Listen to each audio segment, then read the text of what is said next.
I have the great privilege today of talking with Ayaan Hirsi Ali. She's one of my heroes. I guess that's the case ever since I read her book, Infidel, which I believe was published in 2006. She's also published Nomad and Heretic, and a new book, which we're going to talk about today, a daring book, I would say, which is in keeping with her general courage, all things considered. Pray, the name of the book. Immigration, Islam, and the Erosion of Women's Rights. All topics that I don't believe you can discuss without bringing a tremendous amount of negative attention to yourself, but which in principle still need to be discussed. You've had an amazing life, Ayaan. I don't know if it's a life anyone would choose for themselves necessarily. Maybe just for our viewers who aren't familiar with us, if you could present a bit of biographical information about yourself, that would be a good backdrop to the investigation into your book that we're going to conduct today. And welcome to this discussion. I'm very pleased to see you. Jordan, thank you very, very much for having me. And yes, the feeling is mutual. You are also one of my personal heroes, and I thank you for your courage. I was born in Somalia, and I grew up all over the place. My family left Somalia when I was about 7 or 8 years old, and then we lived in Saudi Arabia, in Ethiopia. I was in Kenya with my family for about 10 or 11 years, and most of that time, my father was absent. And then he came back in 1992 and took what he called his responsibility, which was to find me a husband. And I didn't agree with his choice of husband for me. This husband of mine then lived in Canada, and I was supposed to join him in Canada. But instead of joining him in Canada, I went along with the family plan, which was to go to a relative in Germany and find my way from Germany to Canada. But instead of doing that, I went to the Netherlands and I asked for asylum. And this was back in July of 1992. How old were you then? I was 22 years old. And I took to a Dutch society like a fish to water. I learned the language. I made friends. I went on to do a master's in political science. And by 2001, in my early 30s, I had just turned 30, I was leading the life of the average Dutch woman of my age and loving it. I had just accepted a job with a think tank that works for the Social Democratic Party. And then 9/11/2001 happened. Muslim terrorists, 19 of them, took passenger airplanes and started to bring down the Twin Towers. They wanted to bring down the White House. They had brought down a wing of the Pentagon. And you're old enough to remember that that was a significant moment in history for those of us who were old enough to understand what was going on. There were a lot of conversations people were having in the Netherlands and abroad. This has to do, some of them said, with American foreign policy. They said it had to do with injustice against the Palestinian people. They said that the 19 men were poor and oppressed and victims of, economic challenges. And I said that it had nothing to do with any of that, that the leader of the 19 men left us enough information, and we were able to find enough information to point that what motivated them was the conviction, acting on the conviction of their religious beliefs. They were waging jihad, and to pretend otherwise was wrong, and I didn't understand how sensational that would be. And I was given platforms by some of the Dutch newspapers, radios, and television. And from being a complete unknown who had just graduated, I became this, depending on who you talk to, either famous or infamous person. And I think the rest of the story is public and documented in Infidel. And I know that at one point in your life, you you had guards accompanying you wherever you went. Is that still the case? That's still the case. And Jordan, as you know, with security issues, the main instruction I've had over these years is don't talk about that. But yes, that's still the case. And aside from a lot of, my family members acting disappointed and even threatening me, losing some of my Dutch friends because they thought that I was bending toward the right, Islamophobic. I also had to live with death threats. And it's very interesting when you look at that, if you go back in that time when we were discussing the threats to free speech. And I know a lot of people were in denial, probably are still in denial about it, but where they would say there is no there's really no distinction here to see between Muslim civilization and Christian civilization, Western civilization, other civilizations, all cultures are equal and so on. There's just, a handful of bad people who are giving everyone else a bad name. But then over and over again, we saw the threats to the freedom of conscience, the freedom of speech, women's rights, the freedom of association, the freedom of the press.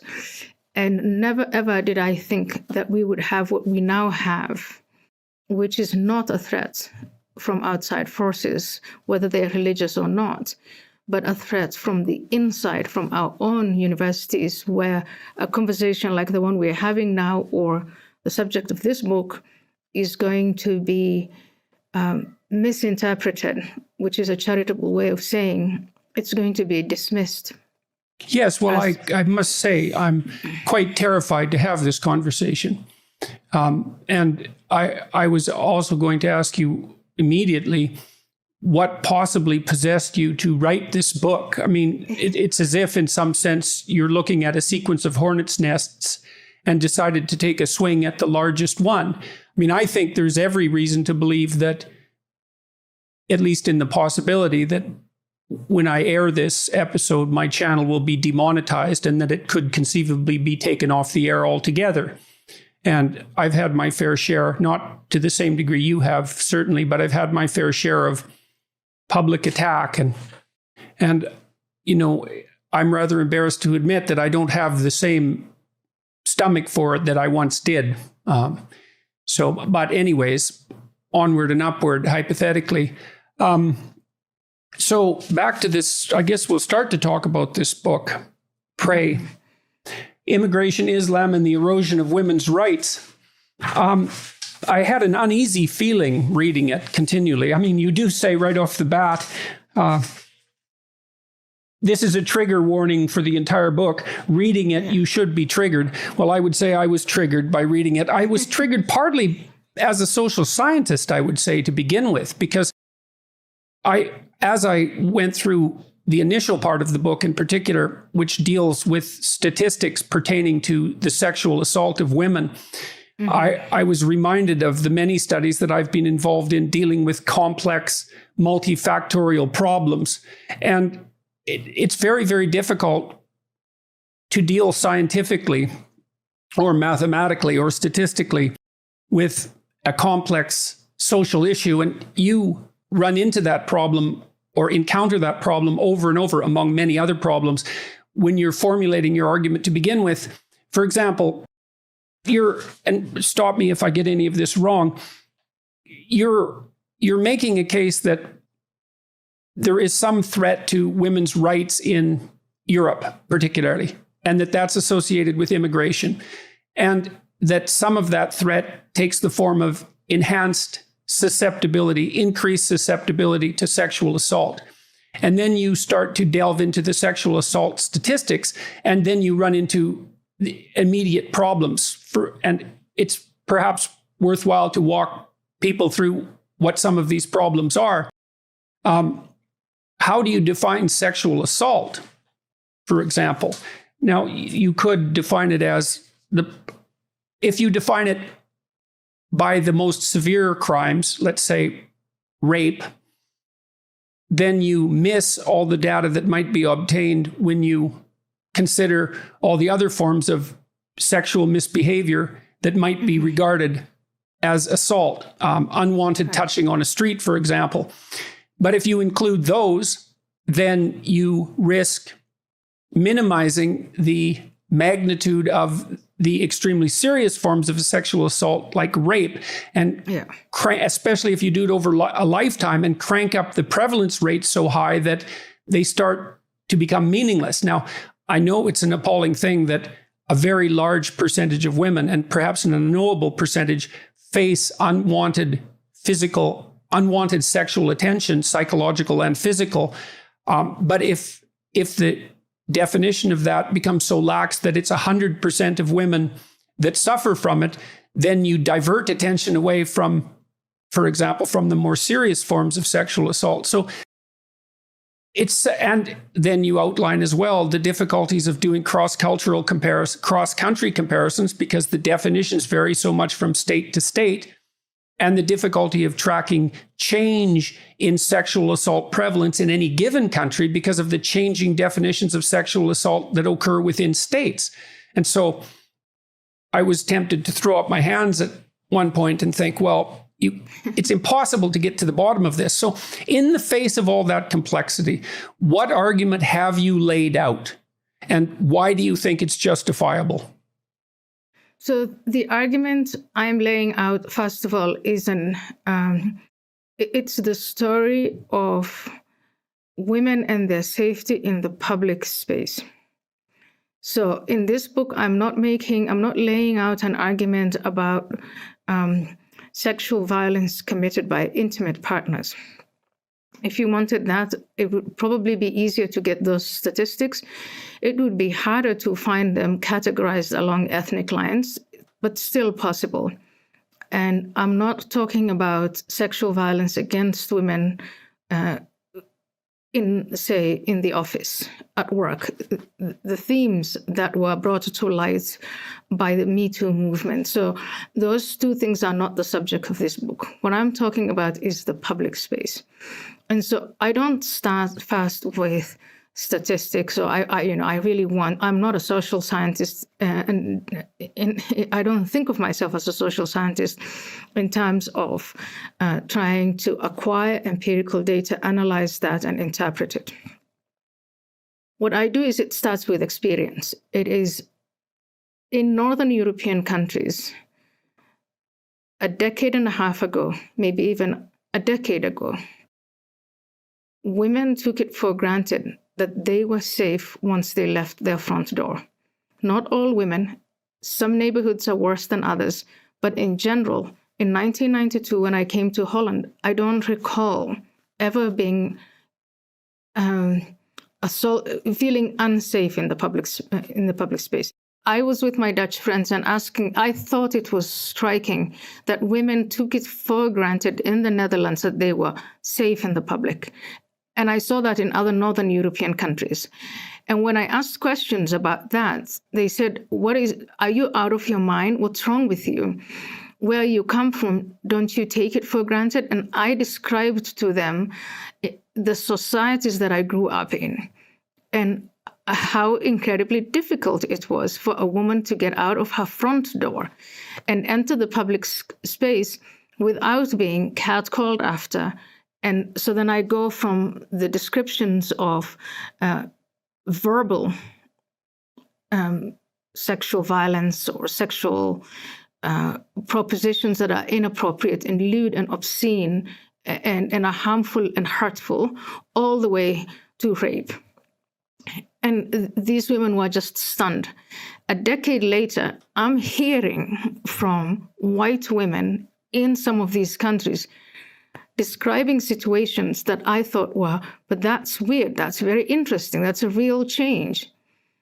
And Jordan, I know you know a little bit of my background, but I've also been engaged in this debate about Islam, integration, immigration, the unintended consequences of immigration, and all the taboos around that.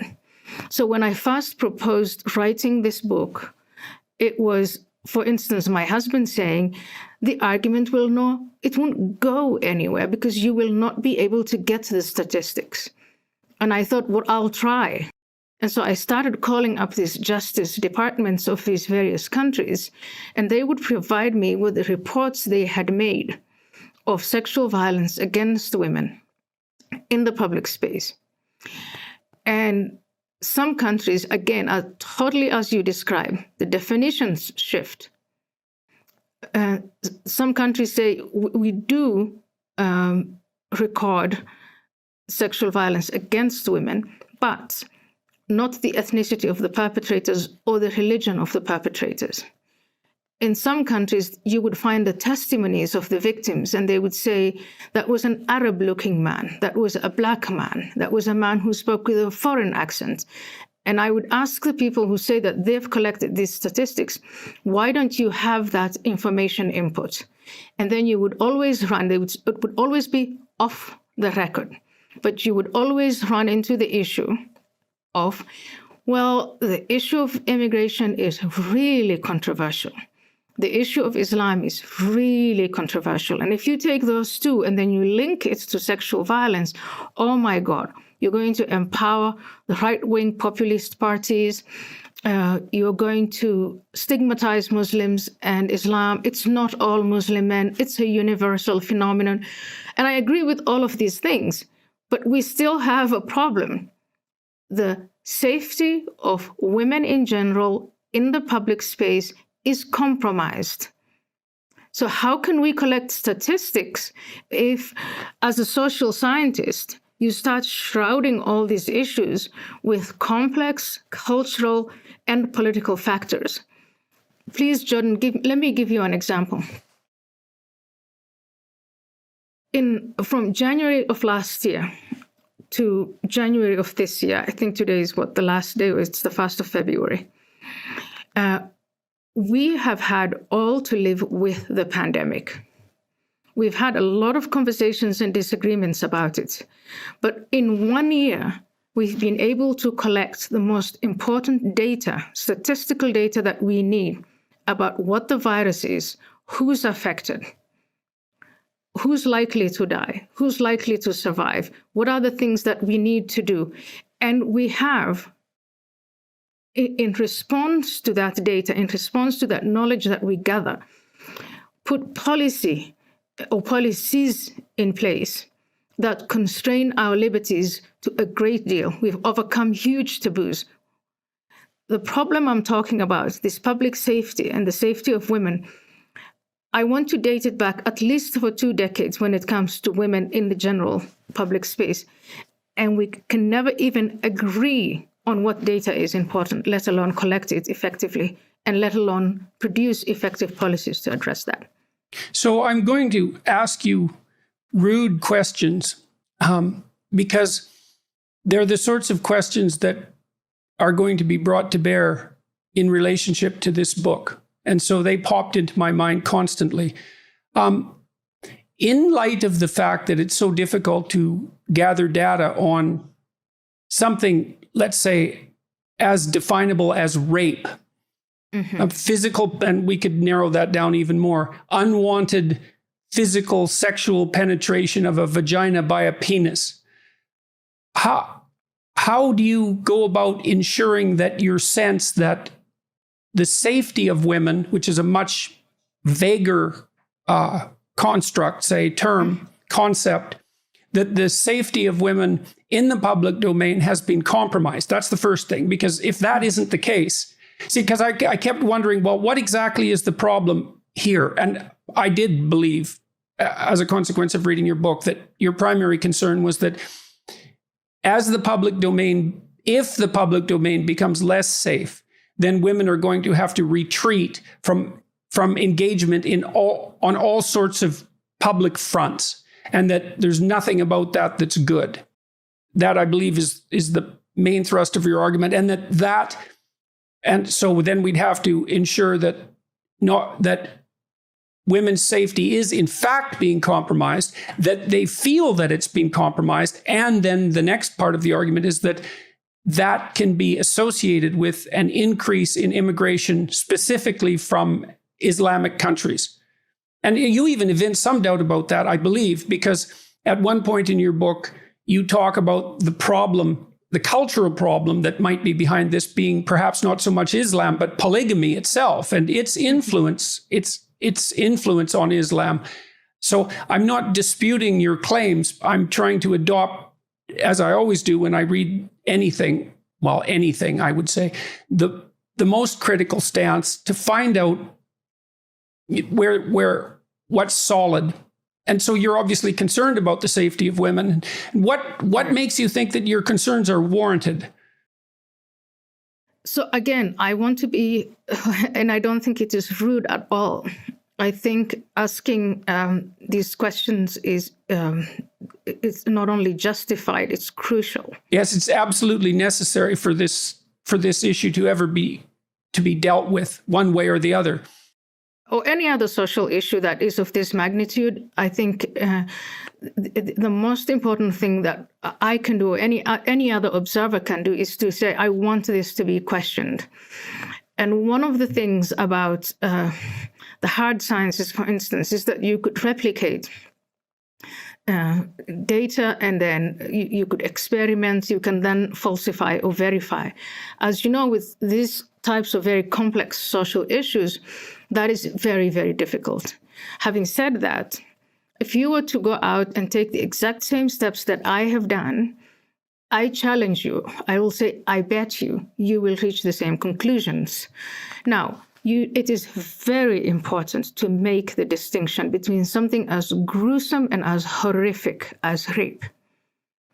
And there is rape by one individual against another individual, but sometimes it's done in groups. That's even more horrific. And it's not nearly as horrific as somebody calling you bad names as you walk by, or touching you, or so.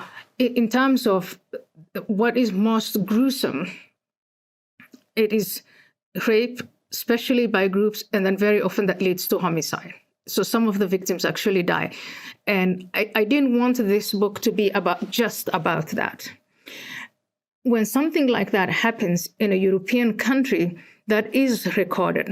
And in fact, the authorities make an attempt at finding the perpetrators and bringing them to justice. Now, you can debate if the severity of the punishment fits the crime. In some of these countries, these conversations are going on, but no one is debating that is horrific and that should be, and that's, you could only look at those statistics.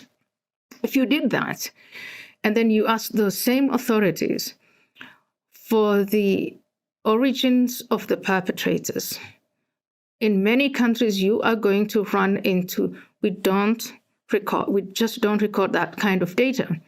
And they have reasons for that. Germany, for instance, because of the history of the Second World War and the Holocaust and what they had done to all sorts of minorities, and other countries, like even the Netherlands, I don't think they would record the religious aspect of it.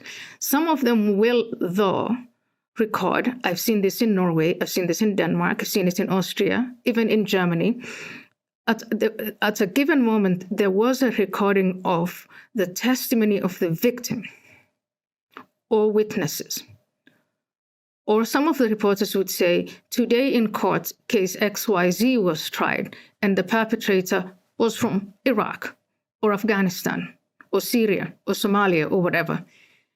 And as things evolved, journalists were told not to do that. And victims would sometimes testify, those who survive the ordeal, and if this goes to justice, they would describe the physical characteristics of the perpetrators. Now, that is the most gruesome aspect of it. Now, go to the lightest. Let's just say the verbal abuse, the touching, the groping, stuff that in some countries is criminalized. Recently, in some countries, it's not yet criminalized, but stuff that is seen as inappropriate towards women, things that make women feel unsafe. And again, the victims of that kind of behavior will describe who their assailants are. And sometimes those recordings, at first, some of these countries would put down that information, these data points, and see them as important. But then income, the political correctness, the identity politics, immigration is sensitive, Islam is sensitive, we don't want to stigmatize. And then you will see these data points being dropped. You will see statistics that make it very clear that there is a correlation, at least, between a rise in sexual violence against women and immigration. And then someone else will be commissioned and will be told, okay, can you please give that a second look? And they would come and they would say, you know what, sexual violence against women is universal. Yes, well, that's part of the complexity of the problem, because I was thinking as well, well, you also point out, for example, that many cases of sexual assault they're never brought to the police, and no one knows how many cases are like that. And that's even more likely to be the case for the more minor forms, if we're allowed to make a hierarchy of sexual crimes, which I think is absolutely necessary. It's even more true for the more minor forms of sexual harassment, which I would say would certainly be of sufficient unpleasantness to potentially restrict women's, at least their sense of freedom in the public domain. But so a critic, and you cover this in the book as well, a critic might object, well, this is going to happen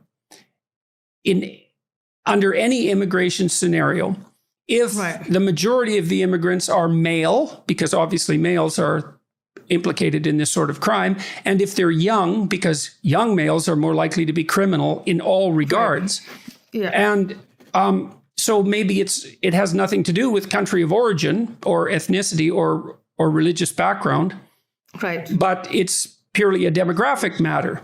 And then there's another issue, which is even if it is true that immigration policy tilts so that young males are more likely to immigrate, that doesn't necessarily mean that should be stopped. There's a price to be paid for it, but there's potential benefits from it as well. And so lay out for everyone as exactly what you think the problem is and why it, see, because the other thing I thought too was, well, why did Ayaan's critics are going to say, well, there's lots of contributors to violence against women that could conceivably be talked about. And you might say, well, you should attend to those that are the most dramatic, the most consequential, the most severe, but perhaps also to those that might be the most easily addressed. So, for example, I always think when I look at stats about violence against women that we should have a protracted conversation about alcohol, because alcohol contributes, victims and perpetrators of violent crimes, about 50% of them are alcohol intoxicated. It's a massive contributor to violence of all types, domestic violence, every type of violence. And so if the kind of violence that you're describing is in fact related to immigration, which is a difficult thing to prove, how high up in the hierarchy of things to be concerned about that should that be, especially given the benefits of the humanitarian benefits even of a relatively more open immigration policy? So here, I think, again, we're going to start talking about the trade-offs. And I think in terms of these trade-offs, what we're seeing is that the way I see it is that the rights of women are being, and their freedoms and their safety is being compromised when, say, is immigration beneficial? And then, like the way you say it, even on humanitarian grounds, just being compassionate to fellow human beings, right? From Syria, different parts of Africa, different parts of South Asia. These men are suffering. We should feel compassion for them. I think it should be possible to feel compassion for them and accommodate them in every way we can without selling out women. Now, in terms of the contention that particular demographic, when you have young men of a certain age in large groups, they tend to engage in violence, including sexual violence. That is true. I don't dispute it. I describe it in the book. Anywhere where you have any kind of conflict, the civil wars, the wars that Europe overcame, even gang violence here in the United States of America. Look at places like Guatemala, El Salvador, all of those places where you have a cohort of young men with no jobs, with no purpose in life, and in a machismo type of society. There is violence, there's disorder, and then including sexual violence. So that's not something I'm disputing or something that I want to exaggerate. In terms of the alcohol component, I think we have had and probably will continue to have that conversation about, say, the context I'm thinking of is in college, most colleges, where young men will drink and young women will drink, and then they will go off into their dorms, both of them drunk. And up to a point, the young man involved will argue, I thought all this time that it was voluntary. And the next morning, the young woman will wake up and say it wasn't.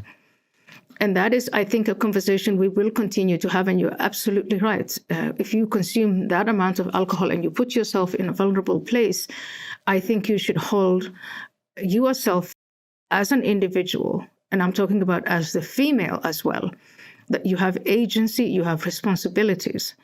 And we should raise our girls. If they don't want to have sex, then don't go to the dorm, then don't go to the room at 10 p.m. and don't drink as much as, enough to overwhelm you. So that's a debate that we will continue to have, but that's not the subject of this book. So the critics are Jordan, going to... But before we go to the next one, the cases I describe, let's just say, okay, the statistics, my critics might look into these statistics and say there's nothing to see here. All right.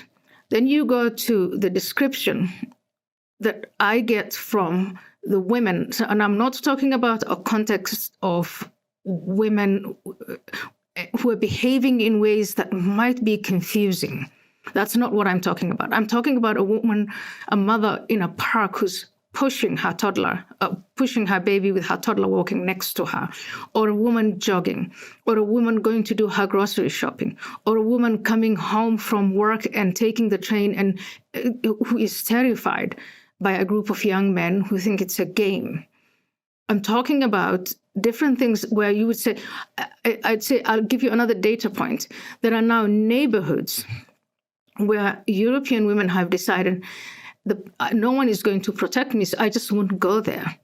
There are 2 documentary makers that I've spoken to who have, because the phenomenon has been going on for some time, have decided they were going to make a documentary about this, visit these women-free zones, and actually confront the men, the proprietors of these places, and say, there's that one example where they order, I think, coffee, and they're asked to leave. And they have a conversation about, but why should I leave? And these are female filmmakers who are doing this.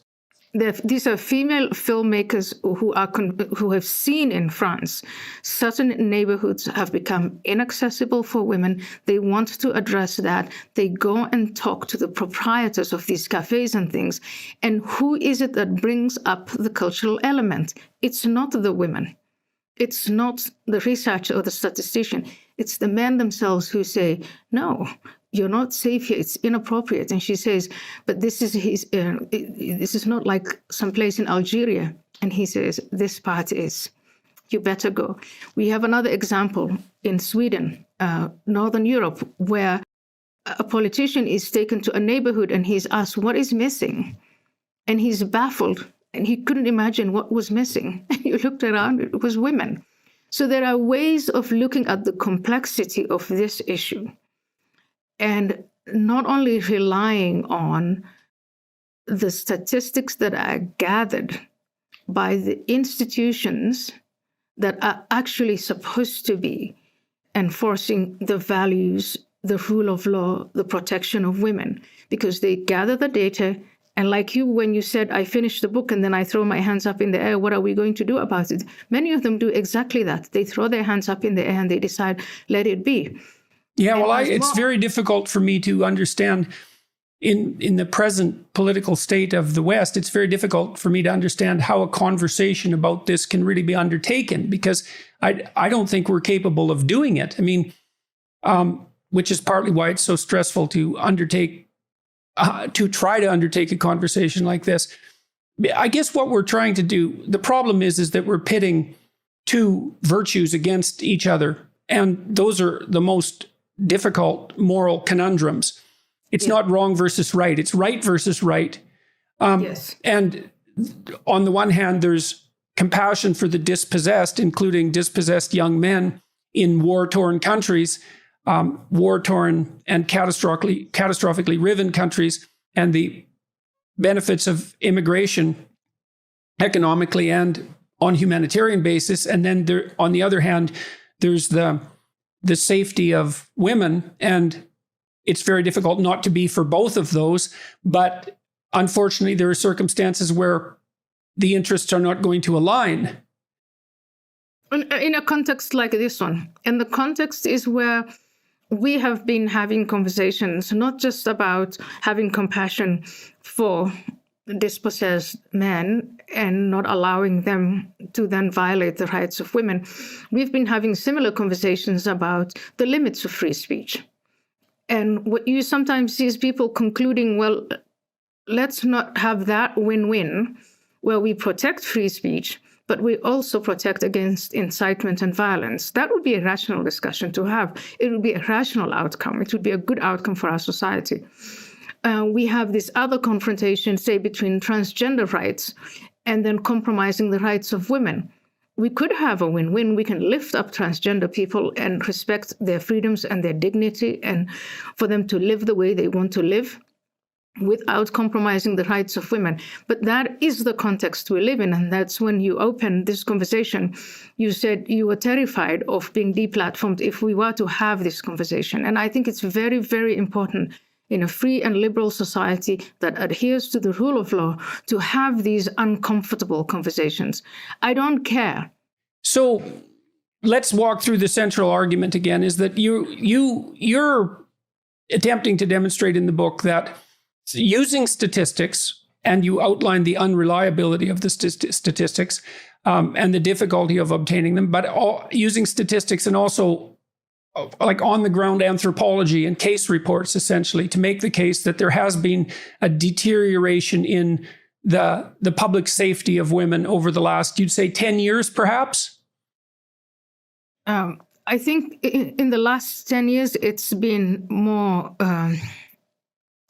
pronounced, but I think it's been going on for at least 20 years, depending on where you are. So certain neighborhoods in Paris or Marseille or Malmo, you could say, or in certain, the Tower Hamlets area in the UK, right around London, some of those places you could go as far back as 20 years, even longer. And that deterioration is linked to poor immigration policy, or to what exactly is the problem? Is the problem the immigration policy? Is that, because I might also say I mentioned youth and masculinity as contributing factors to violent behavior. Yeah. But unemployment as well is going to be a contributing factor. I know that's all true. So all the socioeconomic factors, these are all contributing factors. And people actually are, I would say, more willing to talk. They feel like they're more licensed to talk about the socioeconomic factors than they are licensed to talk about the cultural factors. So if you have men and families, men and women, come from countries where men and women relate to one another differently in the public space and in the private space, and then they come to liberal societies and the values are different, then yes, all the very complex socioeconomic aspects are there. But the question is, are those the defining ones, or is it the cultural aspects? And then my conclusion is, It is poor integration policies. In other words, poor assimilation policies. And it's very difficult to culturally assimilate minorities if the receiving societies are not confident in their own values. And so the process of assimilation and developing successful assimilation, that is socializing these young men into the value and women into the values of the host society, this is all compromised by that moral relativist attitude where we were saying you can integrate, and we will only talk about the social economic aspects. When it comes to the values, you can keep, we're not going to question those. And so there was any time there was a proposition to, yes, impose the values of liberal societies on the incoming minorities, there would be an opposition to that. There still is an opposition to that from within, saying to do that is to recolonize them. It's ethnocentric, it's Eurocentric, it's arrogant, it's racist, it is xenophobic, it's an excuse to keep people out. And so the integration process has been frustrated, on the one hand, from the establishment that is relativist, on the other hand, by the populist and extreme right-wing parties that are saying we don't want anybody assimilating, we don't want them, deport them. And then you have this other third force, which is the Islamists, the radical Muslims, who are preaching in the mosques to Muslim minorities and telling them, do not adopt the values of the infidels, of the host societies, because they're un-Islamic. And so if you ask me, the greatest failure is, it's the failure of the assimilation process, of the integration process. Okay, and so let's decompose that. If we had a more effective assimilation policy, what do you think that should look like?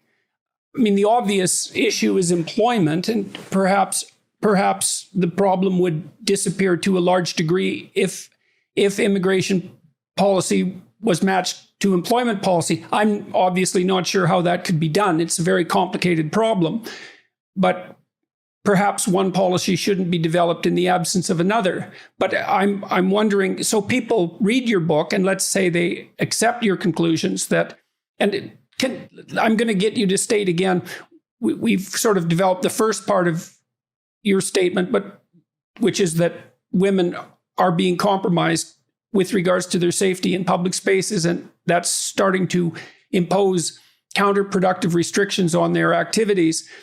And the second part is, and that's importantly a consequence of poorly designed immigration policies that allow for the arrival of people from cultures where women's rights are not valued.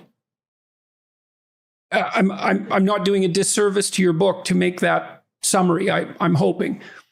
No, you're not. So I think it is totally possible to make the case that you can get people to come from societies that are very different in their cultural outlook and in their socioeconomic outlook. But if then the receiving society acknowledges that there is a problem and develops an appropriate integration or assimilation regime, then you could continue to have that flow of people coming in. So yes, first of all, the immigration policies are themselves poorly designed.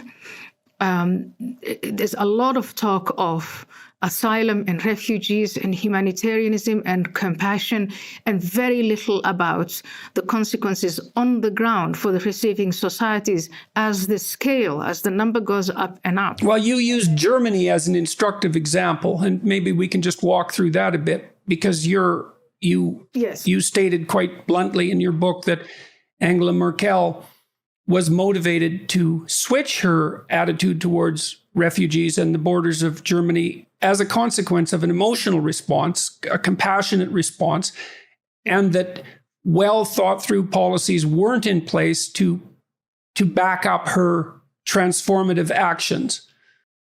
And I spoke to German citizens who were livid with her, livid. They voted for her, or they voted for the SDP.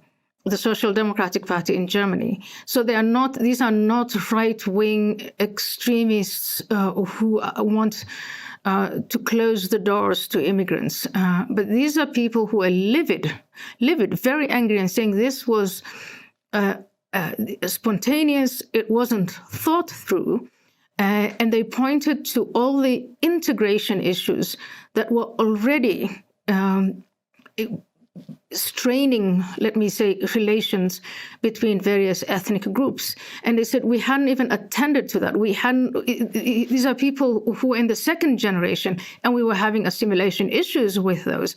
And now you open the gates and you say, okay, everybody come in, because I feel sorry for this little girl who's really upset.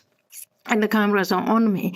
So people were really angry with her. But again, I still don't think that answers the question, the deeper question, which most Europeans, maybe right now, most people on the left side of this issue don't want to face, which is, it's not the socioeconomics that changes the culture.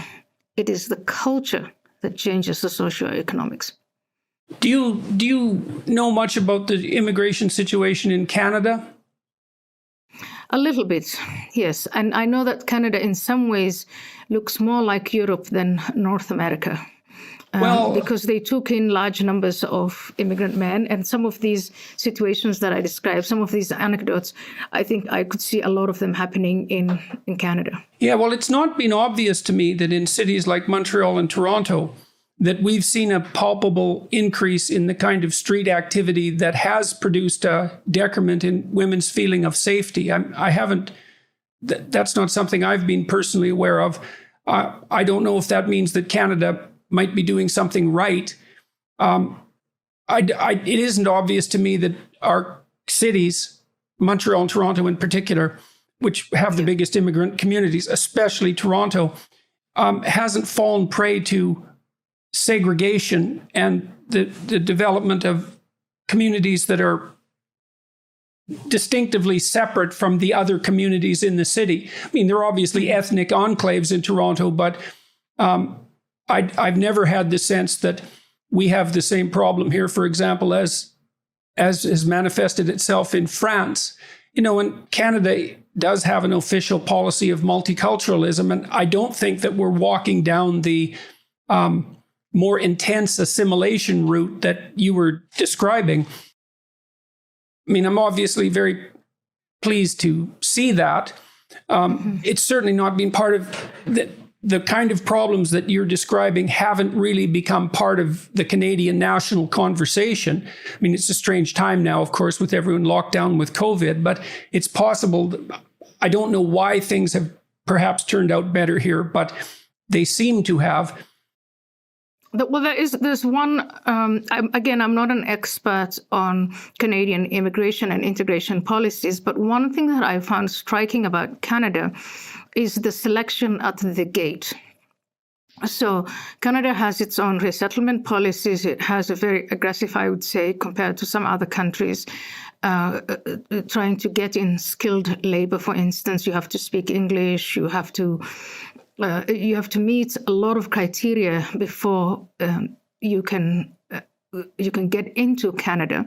But there's also geography. I mean, if you look at the way it's become incredibly difficult for European authorities to keep out spontaneous immigration.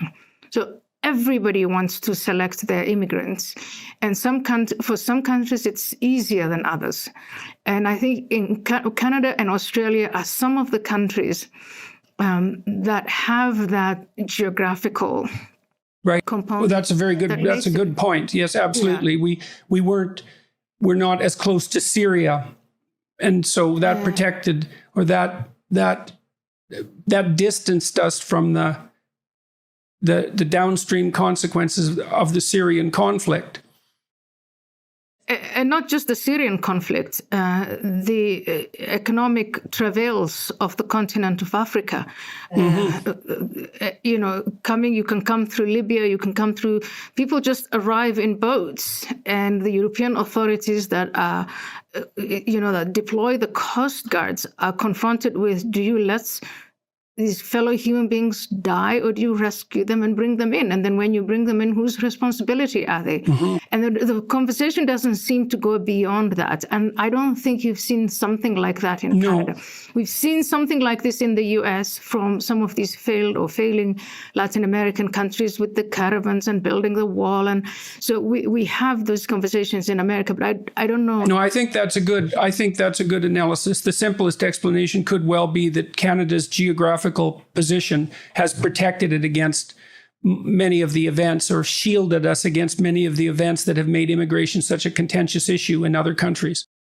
Yeah, because you can select beforehand. And also I think Canada deports. Canada requires, as far as I know, that if you want to go and work and live there, that you have someone to sponsor you. They have all of these requirements that they can actually enforce. Having said that, you've had a number of honor killings in Canada. You've had a number of terrorist attacks in Canada. You have a number of extreme right-wing incidents and attacks in Canada. So it's not like you're protected from some of these manifestations. So you suggested just a few minutes ago that, and this is an extremely contentious issue. I mean, one of the things I was struck when I read your book, Infidel, it was so interesting to see how you responded to Dutch culture, because I got to see what one of the Western countries looked like through the eyes of someone who was decidedly non-Western. I remember, for example, your amazement when you saw that a Dutch bus, that there was a sign indicating when a Dutch bus, public transportation bus, was going to arrive, and that it actually arrived at that time. And I thought that was an extremely powerful part of the book, because it is a kind of miracle that sort of thing can occur. It requires an incredible amount of social organization. And Holland is a great example of a country that couldn't even exist without that large-scale, tightly knit, almost machine-like organization, given that a huge proportion of their country would actually be underwater if it failed. Right. And you made a case in Infidel, and you're making a case now that in order for the West to develop an effective integration policy that would enable an effective immigration policy, that we have to have faith in our own values, the values that gave rise, say, to the idea of equal rights for women, to accept that the rise of that idea was something perhaps distinctively Western, and that we need to teach those, we need to have enough faith in those presumptions to teach them to newcomers. That strikes me, the probability that we're going to do that strikes me as extraordinarily low, if that's what's necessary, because I don't think, the last time I was in Holland, I was struck by the degree to which all the Dutch people that I talked to seemed to accept the proposition that they didn't really have much of a culture at all, that there was nothing particularly special about Dutch culture, or perhaps that it even existed, and certainly didn't feel that it was of sufficient quality to impose on other people. I think and how do you address, when you're criticized for being a neo-colonist, let's say, you're in such a strange position because of your where you were born and how you immigrated. And do you think that there is a danger in the Western assertion of primacy of value, for example? And is that such a danger that it mitigates against any attempts to assimilate immigrants, for example? I think the way you started with, the bus arriving on time, and for something like that to happen, that a society that is hyper-organized, and you want to call that Western, I'm happy to call it Western, right? Some people just call it modernity. I don't know. Some people think it was just lucky. I think there's a bit of everything. But if you then look at societies where the bus doesn't come on time, that is one factor. And I just really like the time factor. In fact, we should just have one podcast only about that. Things happening on time and in a predictable fashion for millions of people. How do you organize that? And I think that sort of makes Western society distinct from societies that haven't managed to find a way of dealing with time effectively and efficiently. The second thing is what we've been talking about all this time, and it's violence. That is suppressing male violence and channeling it so that it has other outlets instead of disrupting society and it being used against women. The third one I would say is money. And it is for societies to have these large surpluses where they can actually take care of the weak. They can afford compassion. Compassion is not just something you say, I feel sorry for you. We pay taxes so that we can pay for the dispossessed. We can pay for their medical care. We can pay for their housing. And that, again, greatly enhances stability and social stability. And then finally, it's sex, which is not something that you can spontaneously have whenever, whatever, again, it's not perfect, but compared to some other societies, unwanted diseases, unwanted babies, rapes and sexual violence, all of that in Western societies seem to be really different. Now, you take those 4 factors and you say, we're going to bring people in from societies who don't have that.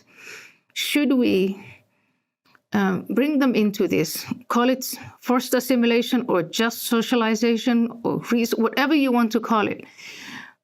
But if we fail to do that and the number gets ever bigger, then we are going to have unstable societies. We're going to have, and the Dutch can say, and I've had the Swedes do the same thing. I've had Germans say the same thing to me, French. There is nothing uniquely different from my culture.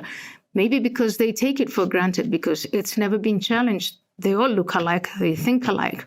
And then one day... Well, you do take whatever's around you all the time for granted. And it's clearly the case that we don't understand our own cultures, let alone other people's cultures. You don't understand what you have until you don't have it anymore. And what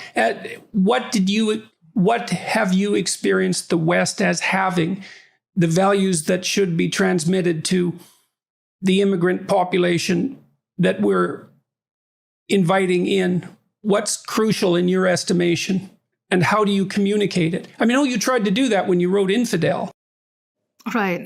And I'm trying to do it again in this book. And I've tried to do it in Heretic. I tried to do it in every book in using different sentences, but pretty much saying the same thing, which is before I came to the Netherlands, I knew of the concept of freedom, but to me it was a dream. It wasn't something you had. So when I came to Holland, I was stunned, of course, in a good way. Mm-hmm. I felt safe as a woman in any kind of space. That's not something I was used to. I was told that I had equal rights before men. So when the man that my father married me off to, when he came to claim me, the woman at the asylum seeker center told me, you don't have to go with him. You can call the police. And we called the police, and I didn't go with him. Right. I can remember how stunned you were, your account in Infidel, that the police were actually there to help you and that you could rely on them. You can rely on them. And she explained, and then I said, what can I do in return? And she said, you don't have to do anything in return. This is the law. And that was the law when it was enforced. And again, that is something, she was just as shocked as I was. Because so there are places where they do this sort of thing, and it is, oh my goodness. So I can give you a whole list of things that I didn't have, and I even took it for granted that I didn't have those things. And then come to free societies, and then you can read as many books as you want. You can befriend whoever you want. You can sleep with whomever you want. You won't find, you might be rejected from this job or that job, but it is taken for granted that you can find your own employment. And if you do, you can keep the money that you make from that.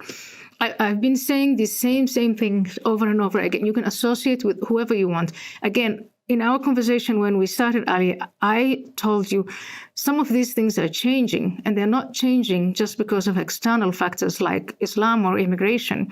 They're changing from within, because a lot of us, people who are born and raised here for generations, have decided that they are disappointed in modernity. They call themselves postmodernists or critical race theorists or whatever you name it, but there's this ideology that's taking on.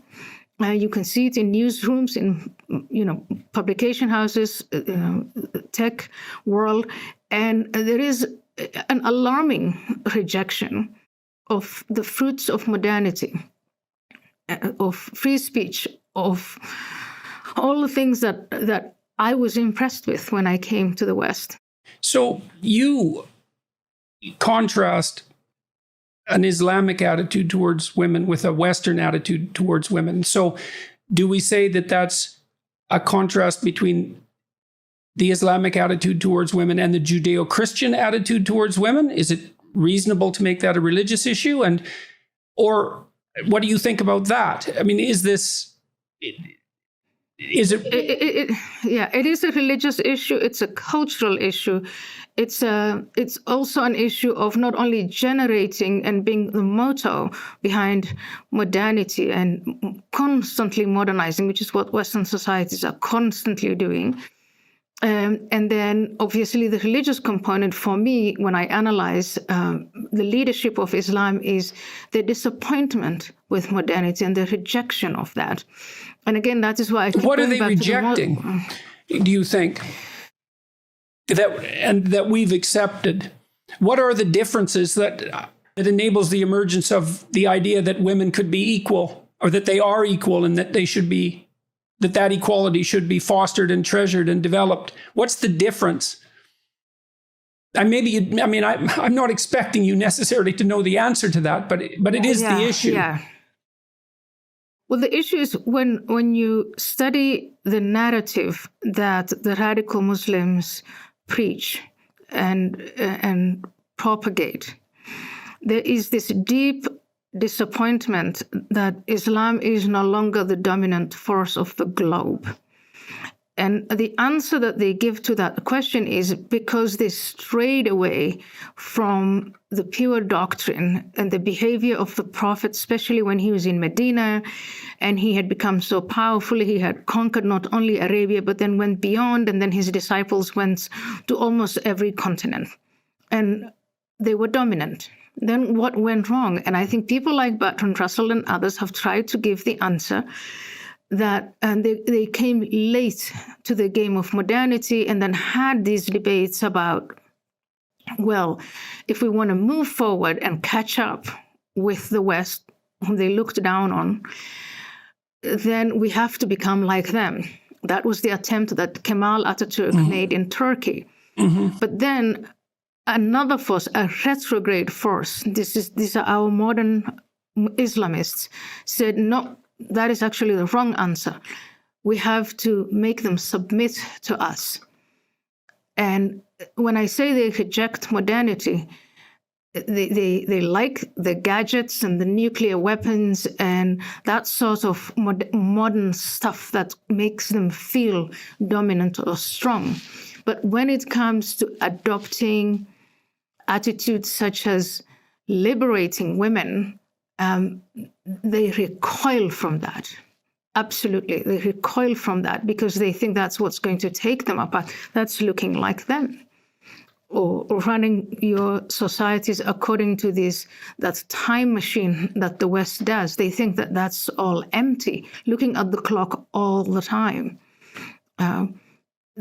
So there are aspects about the West that they admire and want to incorporate, but the end goal is that it is not their goal to adopt some of these Western values. But a lot of people are voting with their feet.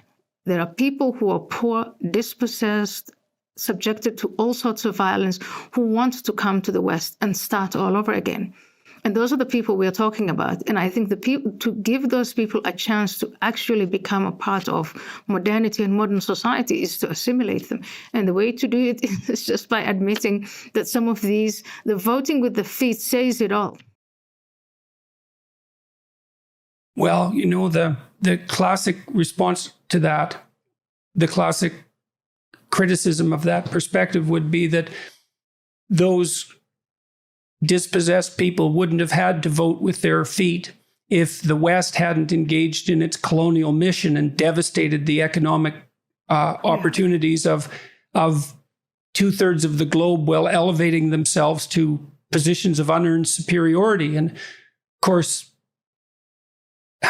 there's no shortage of evidence for that if that's the evidence that you choose to look at. And sorting that all out seems to be impossibly difficult. The West is guilty for all the crimes that have been committed in its name, and many of those crimes were real. And so we don't know how to uphold what we have of value while simultaneously atoning for our past sins. Maybe even the ways I would say we could at least admit that our past sins were the failure to live up to our values rather than the values themselves. But it's certainly not the case that everyone's going to agree to that. It's a real mystery why the idea of equality between the genders, or equality between men in general, came about. To me, it seems to have a deep rooting in the idea of the universal soul and the intrinsic value of each person and the intrinsic value of each person's capacity for speech and creative production. I think that's a deeply Judeo-Christian idea. Its roots go deeper than that. I don't know if there is an Islamic equivalent. I think, first of all, just by telling only one side of the story of what is making a lot of people in the West feel guilty and that they feel that they have to atone for, the colonization, the slavery, the segregation, all of these well-documented terrible things that Western societies have engaged in. That is one side of the story, but there's also another side of the story. And the other side of the story is that it is Westerners who took the initiative among humanity to change all of that, to end slavery, to end segregation, to aspire for equality. So if you're going to tell the story, then it's better to tell both sides of the story. Now, for the people who tell only the negative side of the story, who are toppling statues and saying the only way to redeem Westerners is for them to destroy everything and start all over again, I think even with those, aside from the obvious nihilism, the let's just destroy stuff, and the selective telling of the story, there's also an element of superiority in there. An element of superiority or supremacy, because only whites and Westerners are held responsible for bad things they did in the past or do today. Do you mean about bad things that happened altogether, or specifically the bad things that were perpetrated by Europeans? I mean, it's certainly the case that slavery was a human universal. It's not something unique to European society by any stretch of the imagination. And so was colonialism. And so was and is segregation still to this day. Take a continent like India, where the caste system is still vibrant and healthy. Or take any of the Arab countries where people with my skin color are still regarded as slaves.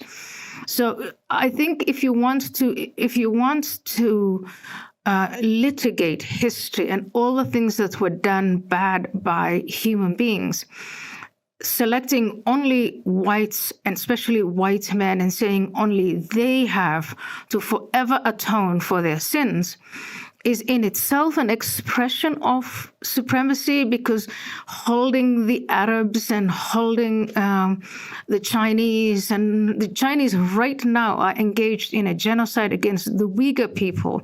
We have reports of them forcibly sterilizing women. Why can't we hold them to the same moral standard that we are holding ourselves to? So you think it's inappropriately colonialist for white Europeans to attribute universal human guilt to themselves? It's an expression of supremacy. It's an expression of only we can meet those very high standards, not the rest of humanity. They are all victims in one way or the other, or we just take it for granted. They just can't do it. The Chinese and their violations of human rights, why even address it? They don't know how to do it. So do you see where there's the nihilism, there's the selective telling of the story, but like deep down when you read this stuff over and over again, it is like, actually, what you're saying is you can hold those standards to yourself, but not to me. Well, I've never heard that argument before. It's extremely interesting and very darkly comical. What conclusion would you like your readers and anybody concerned with public policy to come to as a consequence of reading, well, let's say your books, Pray in particular, since it's your last book? Is it you think that there is a clash of civilizations and that we should be aware of that? Its manifestations here and there. I don't want to put words in your mouth. Yeah, you're right. So there is indeed a clash, at least even if you don't want to call it a clash of civilizations, because people responded badly to that, you can call it unmistakably a clash of values. And in that encounter between the cultures and the value systems, the conclusion of this book is we can assimilate or integrate, whatever the Europeans call it, these young men who are dispossessed and who are vulnerable without sacrificing the rights of women. But we can't do that unless we forthrightly confront the problems that are associated with a more open immigration policy. And that is the first step. And even a step ahead of that is we have to have these conversations. So let's stop putting a taboo over these issues. We have to see the way these things are linked. If you want to do that, stop using, you and I started our conversation with statistics, and stop using statistics as a tool of obfuscation, as a tool of lying about things that are going on.